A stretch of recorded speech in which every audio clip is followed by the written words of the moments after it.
Panginoon. Praise God. Hallelujah. Hallelujah. Hallelujah. Mga kapatid, last Sunday, we talked about giant slayer.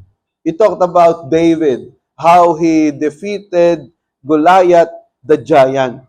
Ngayon naman, ang pag-uusapan natin is how to level down or how to remove the mountains in your life.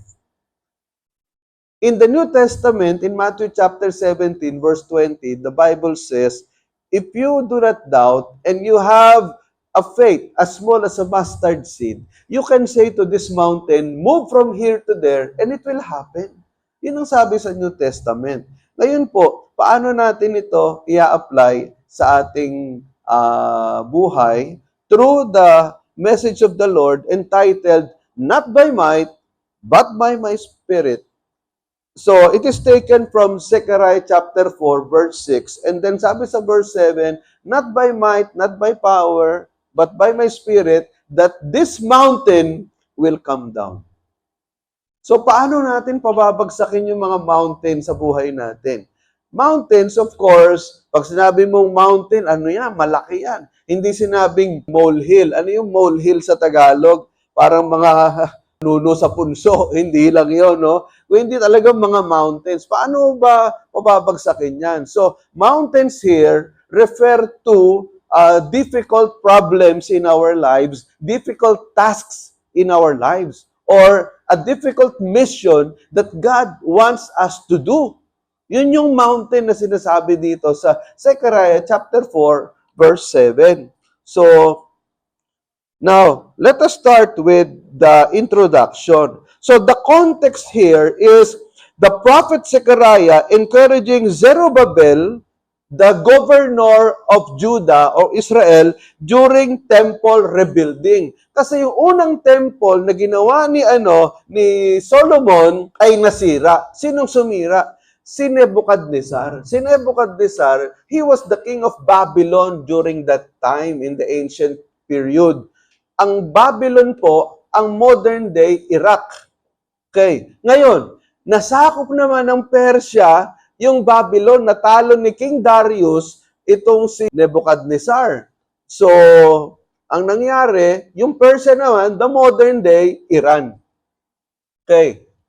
So, kaya ang ginawa naman ni King Darius, through King Cyrus, si King Cyrus na, yung naging hari na pumalit,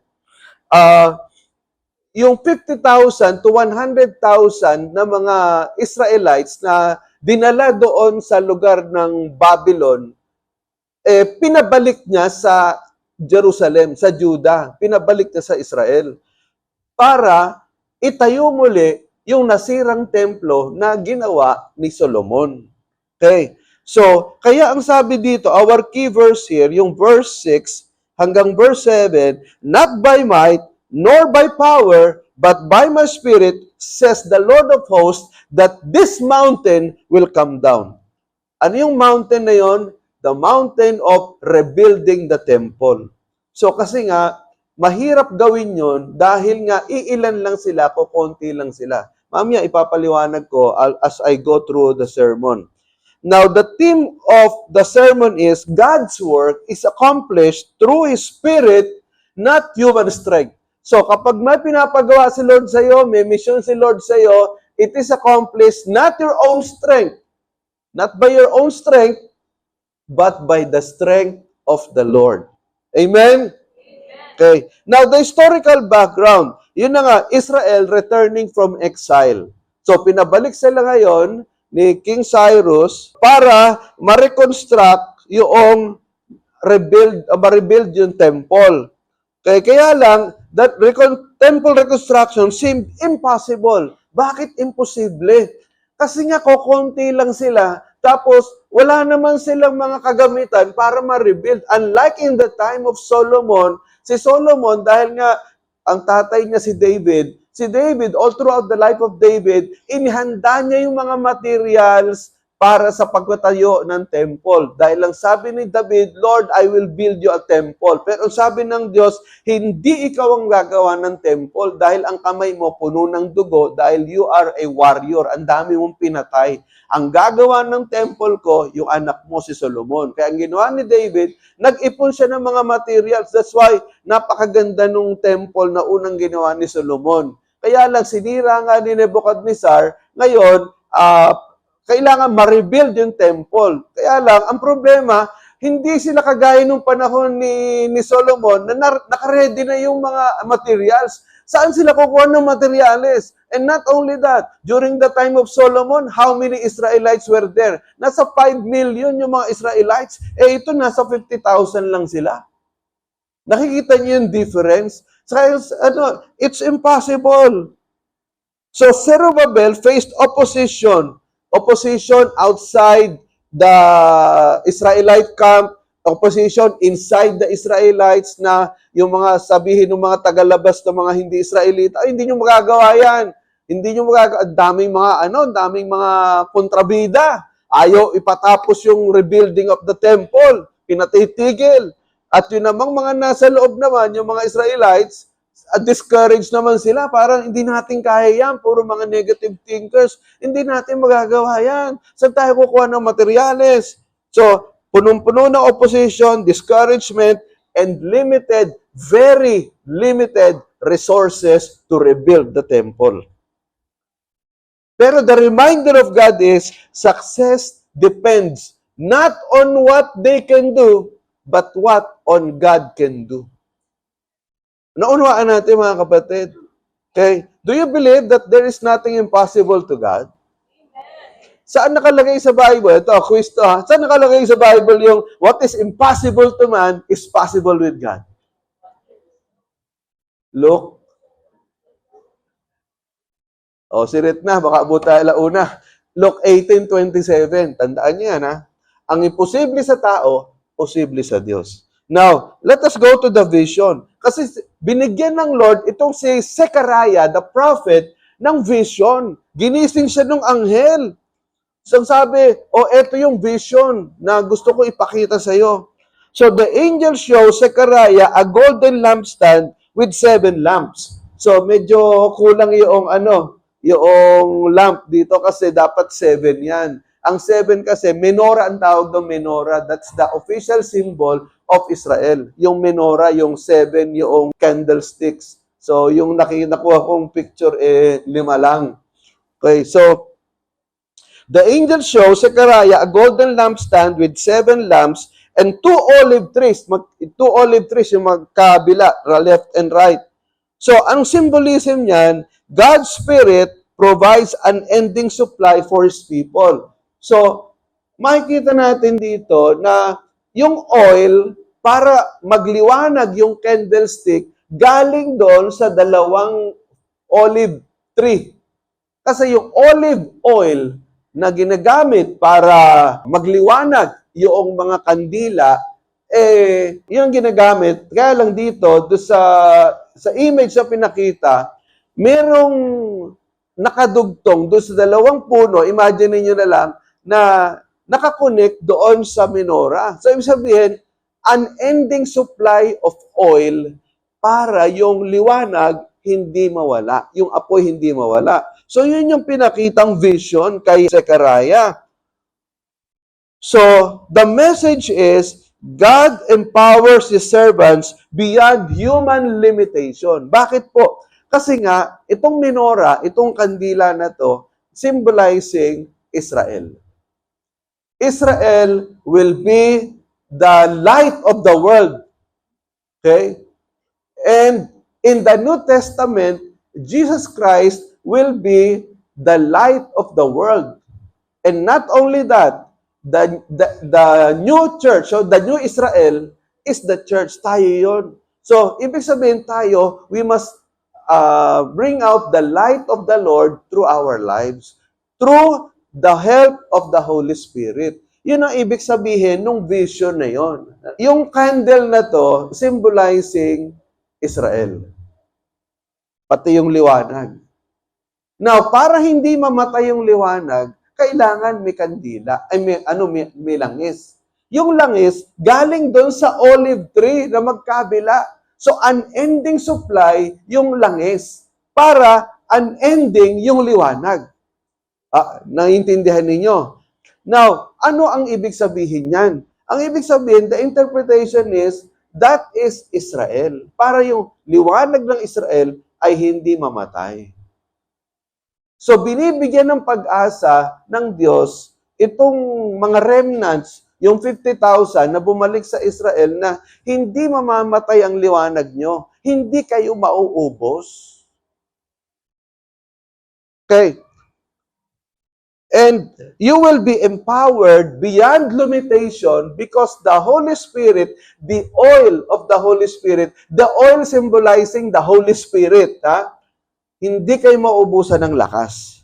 Now, ano yung gustong ituro sa atin ng Panginoon ngayon? 3 bagay, may 3 major points. Una, be excited by the vision. Ginising ng anghel, itong si Zechariah na natutulog, na parang Zechariah, siguro antok-antok, gising naman pero antok-antok, ginising siya ng anghel. Anong ibig sabihin nun? God awakens us from spiritual slumber to see His vision. Ano yung spiritual slumber? Marami po ay tulog spiritually. Marahil nandito, umaattend ng church, or nakikijoin ng mga cell group, life group, mga Zoe groups, pero yung espiritu niya, tulog. Nakikiayon lang. Actually, yung iba nakikisit-in lang sa Zoe group eh. Nakikiramdam lang. Kumbaga, wala lang magawa. Yung iba naman, sumusunod sa Panginoon, pero out of obedience lang. Obligation lang.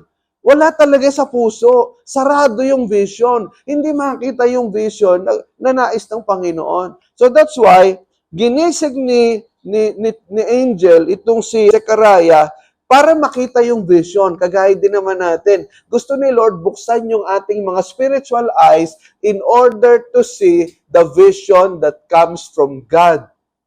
Naunawaan natin. Kasi nga yung iba, umaattend lang ng church, pero wala sa puso, para lang talaga maka-attend. Naintindihan niyo ba? May mga ganun ba? Na umaattend lang ng church, pero wala sa puso, wala sa isip, basta andyan lang, physically present, mentally and spiritually absent. Meron bang ganon? Meron, wala? Hindi makasagot Meron, wala? Marami, konti. Ayun, yun ang masakit doon. Marami. Maraming physically present sa church, pero mentally and spiritually absent. Ang gusto ng Panginoon, gisingin yung ating spiritual vision in order for us to be spiritually alive. Amen? Now, pangalawa, God explains His vision to excite us. So, pinaliwanag ng angel, kasabi ni Zechariah, anong ibig sabihin niyan? Ang sabi ng angel, hindi mo ba alam? So, pinaliwanag ngayon. So, pinapaliwanag sa atin ng Panginoon yung meaning ng vision at yun ang ginagawa ko sa inyo ngayon. Ipinapaliwanag ko sa inyo, ano ba yung vision na yon na pinakita kay Zechariah at anong application nun sa buhay natin. Naunawaan natin mga kapatid. So, God explains His vision to us. So, because God wants us to be excited by the vision that He is giving to us. Pangalawa, be empowered by the Spirit. So, ano nakalagay doon sa verses 6 to 9? So, basahin natin yung Zechariah 4, 6 to 9. In Tagalog, ang sabi dito sa 6 to 9, sundan po ninyo, sinabi sa akin ng anghel, ang ipinapasabi ni Yahweh para kay Zerubbabel. Pinapasabi ni Yahweh na makapangyarihan sa lahat, ang tagumpay ay hindi makakamit sa pamamagitan ng lakas ng hukbo o sariling kapangyarihan, kundi sa pamamagitan lamang ng aking espiritu. Maging ang pinakamalaking hadlang ay makikita niyong maalis, muli mong itatayo ang templo, at habang inilalagay mo ang kahuli-hulihang bato, magbubuni ang mga tao, at kanilang sasabihin, napakaganda! Sinabi muli sa akin ni Yahweh, si Zerubbabel ang naglagay ng pundasyon sa templong ito at siya rin ang tatapos. Kapag ito'y natapos na, mapapatunayan ng lahat na ikaw ang aking isinugo. Okay? So, tingnan ninyo, no?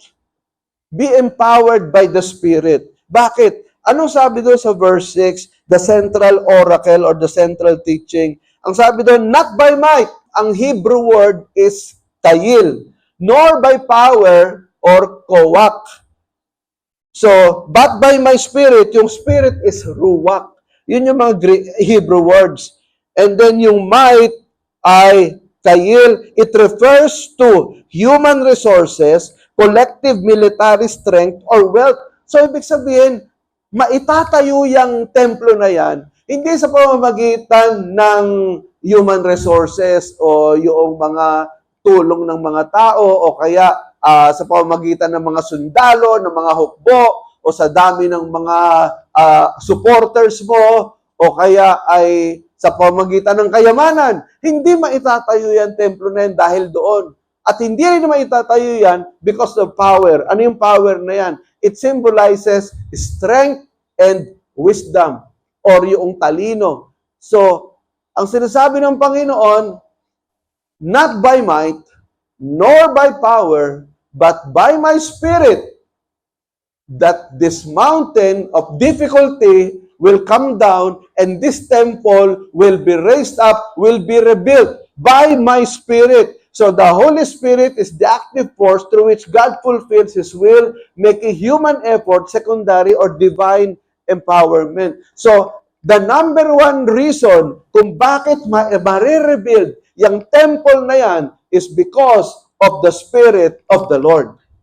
Kagaya din naman natin, mga kapatid, kung may pinapagawa sa iyo si Lord na isang bagay, misyon, o kaya yung trabaho mo, yung pag-aaral mo, yung business mo, or whatever it is, yung ministry mo, you will accomplish that not because you are strong, not because you are intelligent, not because you have many resources or marami kang kaalyado. You can accomplish that because of the power of the Holy Spirit working in you.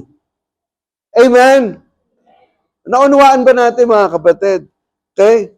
Now, in verse 7, kasi nga, the great mountain there symbolizes the massive obstacles, political opposition, lack of funds, and local apathy. Ano yung apathy sa Tagalog? Okay. Apathy, ibig sabihin ng apathy, yung kawalang gana, sabihin, walang pakialam, parang ganyan. Pag sinabi ko halimbawa na, mga kapatid, let us join the Zoe group. Yung iba, okay. Pero hindi nagjo-join. Ibig sabihin, ang tawag dyan, apatit. Wala bang gana? Walang gana na sumunod o makialam. Basta nag-o-observe lang. Ito yung mga taong apathetic. Kumbaga, andyan lang, pero walang involvement sa gawain ng Panginoon. Naunawaan ninyo? So, kaya ito, maraming mga Israelites during that time, ayaw mag-involve sa pagtatayo, pagre-rebuild ng temple. Pero sabi ng Panginoon, huwag niyong isipin yan because you will finish the temple, sabi ni Zechariah, matatapos yung temple na yan through my power. Okay? So, and not only that, yung dalawang olive tree. Ano ang symbolism ng dalawang olive tree? Pakinggan nyo. Yung dalawang olive tree na yon, sinasimbolize kay Joshua the high priest. Hindi yung Joshua na assistant ni Moses. Ibang Joshua to. Si Joshua, the high priest during this time, at si Zerubbabel, yung governor ng Israel during that time. So, si Zerubbabel, saka si Joshua, the high priest, sila yung nagsisimbolize sa dalawang olive tree na gagamitin ng Diyos para i-rebuild yung temple. Si Zechariah, yung prophet na magsasabi kay Zerubbabel na governor at kay Joshua na high priest na may pinapagawa ang Diyos na misyon sa inyo to rebuild the temple and you will finish it because of the power of the Holy Spirit in spite of the many obstacles. Okay? So, pangatlo, be encouraged to start small. Bakit? Ano sabi doon sa verse 10? Ang sabi doon sa verse 10, nag-aalala sila ngayon dahil sa mabagal na pagkayari ng templo. Ngunit matutuwa sila kapag nakita nilang ito'y pinamamahalaan na ni Zerubbabel. Sa ibang salin, do not despise the day of small things. Yun ang sabi sa wikang English. Do not despise o wag mong maliitin yung mga maliliit na bagay. Wag mong isantabi, wag mong hamakin yung mga nagsisimula sa maliit na bagay. Do not despise small things. So, ibig sabihin niya, no, in explanation, mountains become plains because of God's purpose. Yung mga mountains, yung mga bundok sa buhay natin, ano bang matitinding mga problema yan? Problema sa asawa mo, problema sa business mo, sa pag-aaral mo, problema sa pamilya mo, lalo na problema sa sarili mo. All of these mountains will be leveled down. All of these mountains will be destroyed because of the purpose of God. May purpose si Lord. Because the purpose of God is greater than all the mountains that we have. Halimbawa, meron kang mountain ngayon, no? Ano yung mountain mo? Yung difficulty, impossibility in your life. Yung mabigat na problema. Tandaan mo, our God is a sovereign God. He created the heavens and the earth. Ibig sabihin, if God is our sovereign God, there is no difficulty, there is no impossibility in your life that God cannot solve. Amen? Walang bundok sa buhay mo na hindi kayang pabagsakin ng Diyos dahil ang purpose ng Diyos mas higit kesa doon sa bundok sa buhay mo. Why? Because He is a sovereign God. He created the heavens and the earth. Kung nagawa ng Diyos ang langit at lupa, yung problema mo hindi niya kayang masolve. Naintindihan niyo ba? Kaya nga ang sabi ng Panginoon sa Philippians 4, verses 6 and 7, do not worry. Do not be anxious. But instead, pray. Bring your petitions to God with thanksgiving. Dalhin nyo yung mga panalangin ninyo sa Diyos nang may pasasalamat. And the peace of God, which transcends all understanding, will guard your heart and your mind in Christ Jesus. Ano ibig sabihin nun?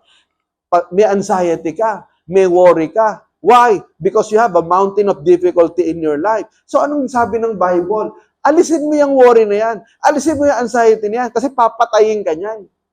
Imbis na mag-move forward ka, yung anxiety na yan, ma-stuck ka dyan. Hihilahin ka niyan pabalik. Ibabaong ka niyan sa ilalim. Yung worries and anxieties na yan. Naintindihan niyo? Kaya ang sabi ng Bible, instead of worrying, instead of dwelling in your anxieties and worries, ang sabi ng Bible, you pray. Let your petitions be known to God with thanksgiving. Magpasalamat ka. Paano yon? Punong-puno ka ng worries tapos magpapasalamat. Ibig sabihin ng Bible, magpasalamat ka dahil sa kabila ng mga worries mo, may Diyos ka pa rin na pwedeng tawagan. Sa kabila ng mga anxieties mo, sa kabila ng mga impossibilities sa buhay mo, andyan pa rin ang Diyos na pwedeng tumulong sa iyo at magpasalamat ka. Sabi mo, Lord, alam ko meron kang lesson na gustong ituro sa akin dito. Alam ko, Lord, na may purpose ito at hindi mo ako pababayaan. Hindi mo hahayaan, Panginoon, na yung buhay ko ay magkawindang-windang. Hindi mo ako hahayaan na yung vision na pinakita mo sa akin ay hindi matuloy. Naintindihan niyo ba? Are you with me? Amen? Palakpakan nga natin ang Panginoon. Praise God. So, Zerubbabel's hands will finish what they started. Ang sabi kasi ng iba, ang bagal namang ng paggawa niyang ng temple na yan. Ang bagal, dahil sabi na, sa verse 10, ang bagal naman. Nag-aalala sila dahil sa mabagal na pagkayari ng templo. Pero ang sabi ng Bible, do not despise the day of small beginnings. Wag mong laitin yung mga araw ng maliliit na simula. Bakit? all big things come from small things. Wala namang malaki agad na biglang, malaki agad na biglang lumaki rin. Hindi ba? 99% ng mga malalaking bagay, yung mga matatagumpay na bagay, ay nagsimula sa maliliit na bagay. And I heard many years ago, si Henry C., dati lang nagtitinda ng maliit na mga tindahan niya, mga tela yan, sa Divisoria. Hindi mayaman si Henry C. Ordinarong inchik lang yan. Kaya lang, pinagpala ng Panginoon. Kaya yumaman. Naging billionaire. So, halos lahat ng mga mayayaman dito sa buong mundong ito, halos lahat, nagsimula sa maliliit. So, do not despise the day of small beginnings. Yung mga estudyante, ako nga, naglalakad lang ako mula Monumento hanggang UE, UE hanggang Monumento. May 100 beses ko nang naikwento to. Sa aming magkakapatid, 3 kami magkakapatid na lalaki, pang-4 si Christy, wala pa yan. Naikwento ko nga sa inyo, matagal na, more than 100 times ago. More than 100 times. Makakakain ka lang ng isang buong itlog kapag birthday mo. Yung 2 itlog, ang ginagawa ng nanay ko, ini-scramble niya para magkasya sa aming 3 lalaking anak niya. Kaya kapag ka-birthday mo, ang isa sa mga regalo sa iyo, isang buong itlog. Naintindihan niyo ba? Ganun ang sitwasyon namin. Pero salamat sa Panginoon dahil pinagpala ng Diyos ang buhay ko. Ngayon, nakakakain ako 3 itlog araw-araw. Pero tinigil ko na kasi yung cholesterol. Tumataas cholesterol ko. Pero naaalala ko, hindi lagi ko naaalala na many years ago, it's a precious day for me to eat 1 whole egg once a year.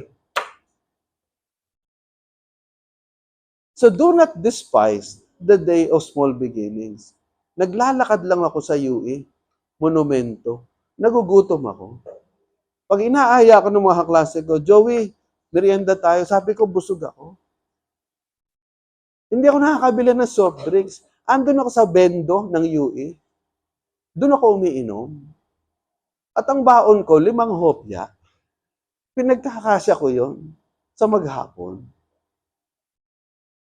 Pero salamat sa Panginoon, nakagraduate ako ng engineering. Umayos ang buhay ko. 1983 na born again ako. I was in my second year college. Salamat na lang at na born again ako during my second year college dahil yun ang ginamit ni Lord para umayos ang buhay ko. So kaya yung mga estudyante rito, naglalakad kayo, halos wala kayong makain, magsaya kayo. Dahil ang sabi sa Bible, do not despise the day of small beginnings. Why? Because someday, the Lord will bless you. Naintindihan niyo ba? Magtapat lang kayo sa Panginoon. The Lord will bless you.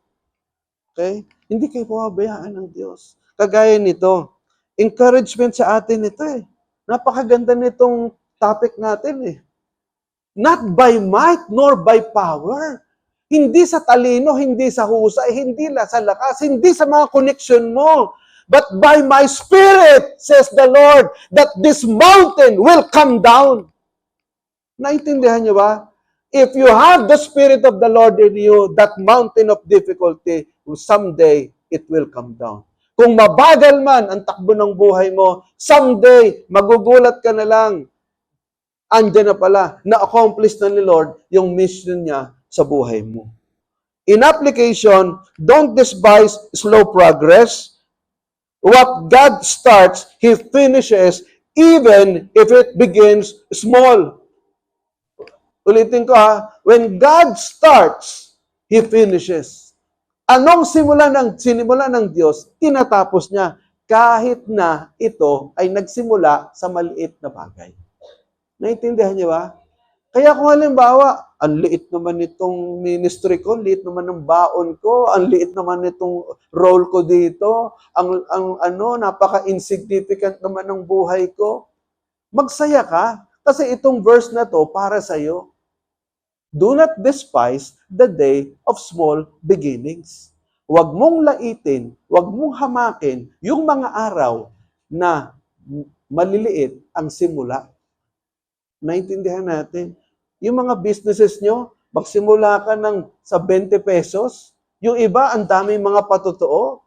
Nagsimula sa 20 pesos na business. Ngayon, multimillionaire na. Pero nagsimula sa 20 pesos. Naintindihan niyo ba? Napanood nga ako kay Jessica Soho, yung pastil, alam niyo yung pastil? Yung mag-asawa, hirap na hirap sa buhay. Nagsimula lang sila sa 20 pesos o 30 pesos na pastil na puhunan, parang inutang pa nila.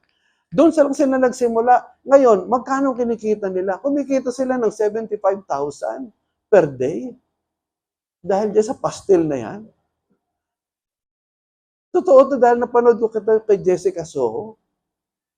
Kaya magpastil na kayo.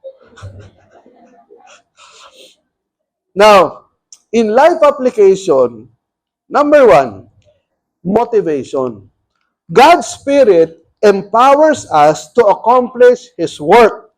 Zechariah chapter 4 verse 6, not by might nor by power, but by my Spirit, says the Lord Almighty. Be motivated. Ma-motivate ka. Lakasan mo yung loob mo. Dahil ang Espiritu ng Diyos ang tutulong sa iyo para matapos mo yung pinapagawa ng Diyos sa iyo. Pangalawa, obedience. Obey. Be obedient to God's calling in your life. May calling tayo sa Panginoon. Ikaw may calling ka. Sabihin mo sa katabi mo, may calling ka galing kay Lord. Ano yung calling na yan? Mission yan. May mission ka para galing sa Panginoon. Hindi yung, basta ako wala akong calling. Wala akong mission. Atin lang ako dito. Observe. Hindi. Kung talagang anak ka ng Diyos, God has a mission for you. God has a calling for you. Alamin mo yan. At then be obedient to the calling of God in your life. Just as Zerubbabel, the governor, ha? Not Zechariah, baka nababaliktad ninyo. Zerubbabel, the governor, was called to rebuild the temple. We are called to fulfill God's purposes. Pangatlo, unity. Work together with others to accomplish the vision. Zerubbabel needs to work with Joshua, the high priest, to lead the small community of 50,000 Israelites to finish the rebuilding of the temple. Ibig sabihin, nais ni Lord makipag-unite tayo. Unite with your brothers and sisters. Kaya nga meron tayong mga Zoe, meron tayong church, meron tayong mga fellowship, merong YA, young adult, no? Meron tayong yes. Ano yung sabihin ng yes? Youth Ewan Society, yung ba yan?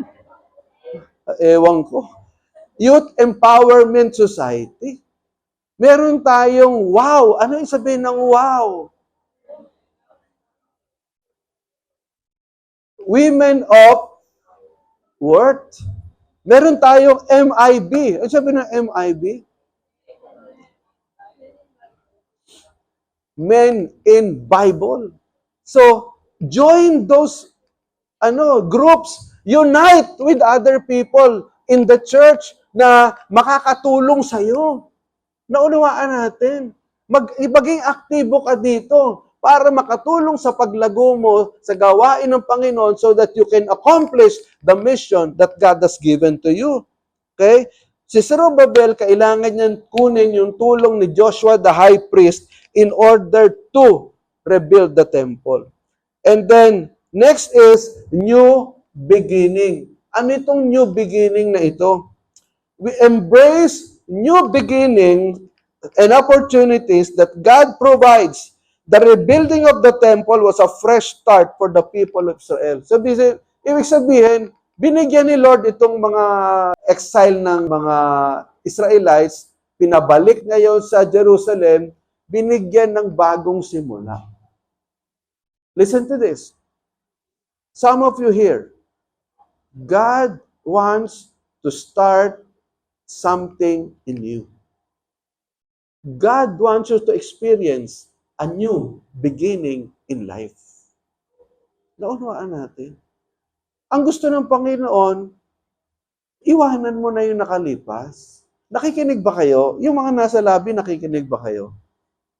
Gusto ni Lord, iwanan mo na yung nakalipas, harapin mo yung pinapagawa ni Lord sa iyo ngayon at sa mga kinabukasan. Because God wants to give you a new start, a new beginning. Kaya lang, you cannot have that new beginning until you submit to the purpose of God in your life. Hanggat hindi ka nagsasubmit sa kalooban ng Diyos, hindi mangyayari yan. Naintindihan nyo ba? You have to submit to the purpose of God. Next is you trust. Trust in God's promises. Maniwala ka, manampalataya ka sa mga pangako ng Diyos. Are you listening? Okay? Trust in God's promises.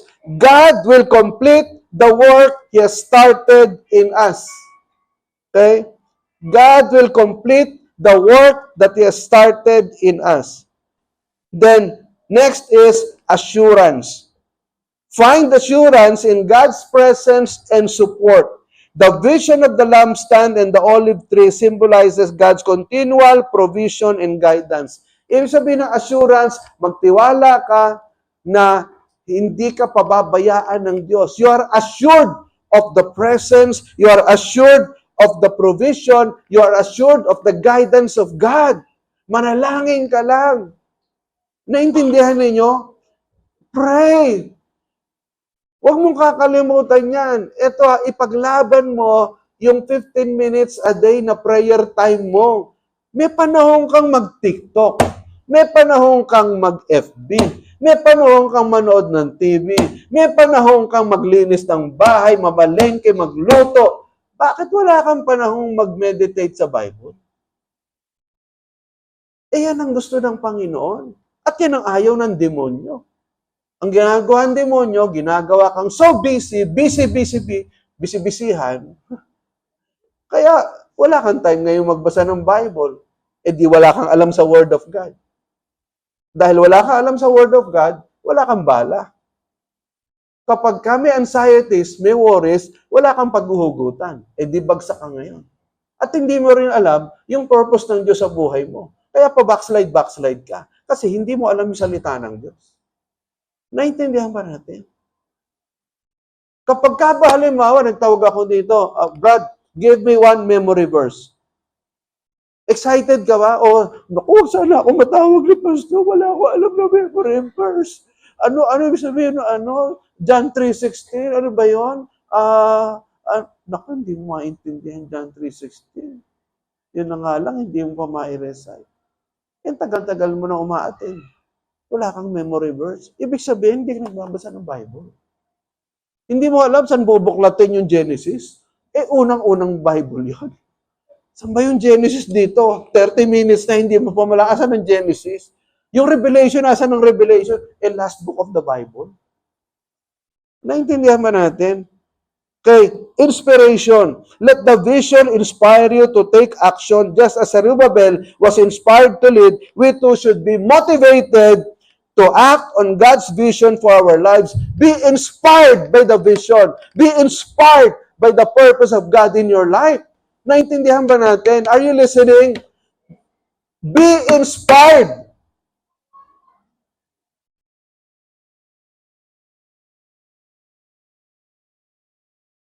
Let the vision inspire you.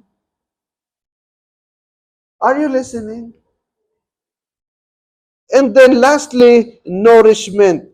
Stay spiritually nourished through prayer and the Word of God. This will help you remain connected to the source of strength, which is the Holy Spirit. Pray. Kung discouraged ka, you pray. Kung may problema ka, you pray. Kung mabigat ang problema mo, you pray. But then, you read the Bible. Naintindihan natin. Huwag kang Facebook ng Facebook. Magbasa ka ng Bible. Makinig ka ng worship songs. Para yung mga negativity sa isip mo, mawala. Naintindihan ba natin? Are you listening? Okay? So in summary, ano ba yung pinapagawa ni Lord sa atin? No? Motivation, obedience, unity, new beginnings, trust, assurance, inspiration, nourishment. Ang sabi doon sa Zechariah chapter 4 verse 7, maging ang pinakamalaking hadlang ay makikita ninyong maalis. Muli mong itatayo ang templo at habang inilalagay mong kahuli-huli ang bato, magbubunyi ang mga tao at sasabihin nila, napakaganda! Ano yung napakaganda? Napakaganda ng nagawa nating templo. Sa English, ang sabi dyan sa verse 7, this mountain will come down, and this temple, when it is finished, the people will say, God bless it! God bless it! It's beautiful! Naintindihan niyo ba, mga kapatid? Okay? So, ito yung pinakitang vision sa akin ng Panginoon nitong mga nakaraang araw. Ito, because of this book, no, God opened my vision. Ginamit talaga ni Lord itong libro na to para mabuksan yung vision ko na not only disciples, we should not only count disciples, build disciples, but we must build life groups, Zoe groups. Na ngayon, we have approximately, meron tayong 40 na Zoe groups. Pero alam niyo, 5 years from now, we can have 400. 10 years from now, we can have 1,000 Zoe groups. And bawat Zoe group, may 5 disciples. So, ibig sabihin, 10 years from now, we can have 5,000 disciples. Naintindihan niyo ba? Ito yung pinaka, Lord, anong gusto mong ipagawa sa amin? Ito yung pinakita sa akin ng Panginoon, you build life groups. You build Zoe groups. That's the missing key. That's the missing piece in your church. If you focus on building life groups, then more people, more disciples will multiply. And then, yung each one bring one every Sunday. Salamat sa mga bisita natin. You are a product of each one bring one. We are not counting heads, we are counting souls.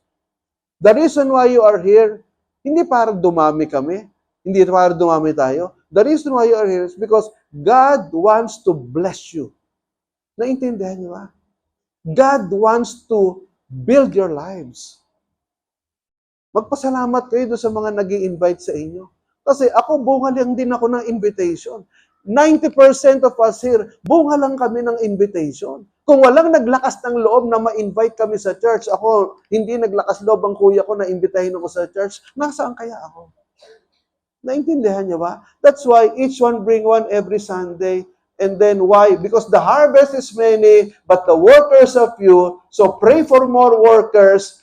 And then the end is near. Work hard for the salvation of your family and friends. Our goals, 1,000 life groups in 10 years, 1,000 leaders trained, 7,000 lives transformed and discipled. That's the vision that God has shown me while I was reading this book and while doing this sermon. Kaya nga, maliit lang, 40 lang ang cell group ngayon, ang life group. 40 yan. Pero 5 years from now, 10 years from now, kahit sabihin natin, kinuha na ako ni Lord 5 years, 7 years from now, pero the vision will continue. Kayo ang tatapos ng vision na pinakita sa akin ng Panginoon. Naintindihan niyo ba? Palakpakan nga natin ang Panginoon. Praise God. So in conclusion, ang ganda ng Philippians 1:6. Basahin natin nga. Lahat ng mga lalaki, basahin yung English. He who began a good work in you will carry it on to completion until the day of Christ Jesus. Lahat ng babae, basahin yung Tagalog. Natitiyak ko, magpapatuloy ng Diyos ang mabuting gawain na sinimulan niya sa inyo hanggang sa araw ng pagbabalik ni Kristo Jesus. Tingnan niyo, ano yung mabuting gawain na yan na sinimulan ng Panginoon? Una, yung salvation mo. Hindi pwedeng iwanan ka ni Lord nang hindi mo natatapos yung mission, yung purpose na ibinigay sa iyo ni Lord. Naintindihan niyo ba? Tatapusin ni Lord yan hanggang sa pagbabalik ng Panginoon. Naintindihan niyo ba? That's why, give and take yan Partnership yan with the Holy Spirit. You remain with the Lord, you remain with the Holy Spirit, so that the purpose of God will be completed in you. Naintindihan niyo ba? Are you listening? Tatapusin ni Lord kung ano sinimulan niya sa inyo. Hindi kayo iwanan ni Lord na nakatenga o nagkawindang-windang ang buhay mo. You follow the Lord, you obey the Lord, you stay with the Lord, and He will finish what is started in you. Naunawaan natin. Kung ano sinimulan ni Lord sa buhay mo, tatapusin niya to. Yung business mo, sinimulan ni Lord, si Lord ang nagsimula, tatapusin niya yan. Ibig sabihin, siya magpapaunlad niyan. Yung family mo, na sinimulan mo, ang Diyos ang magbe-bless sa pamilya mo. Yung pag-aaral mo, sinimulan ni Lord, siyang tatapos nito. Yung ministry mo, sinimulan ni Lord, siyang tatapos nito. Especially your salvation. Remember this, your salvation will be finished by the Lord until the second coming of Jesus Christ. Amen? Palakpakan natin ang Panginoon, purihin ang Diyos. Let us pray. Thank you, Lord God. Sa umagang ito, O Lord, we praise you, we worship you, we glorify your name. O God, Lord, totoo po, not by might, nor by power, but by your Spirit, that these mountains in our lives will be leveled down. Panginoon, we should not despise the day of small beginnings. Dahil lahat ng malalaking bagay, nagsisimula sa maliit. Salamat po, Panginoon. Thank you for encouraging us. Thank you for motivating us, O God, today. Thank you, Lord, for inspiring us today to continue on in serving you. And help us, O God, to catch your vision, to fulfill your vision with the help of the Holy Spirit. This is our prayer in Jesus' mighty name. Amen and amen. Palakpakan natin ang Panginoon, purihin ang Diyos.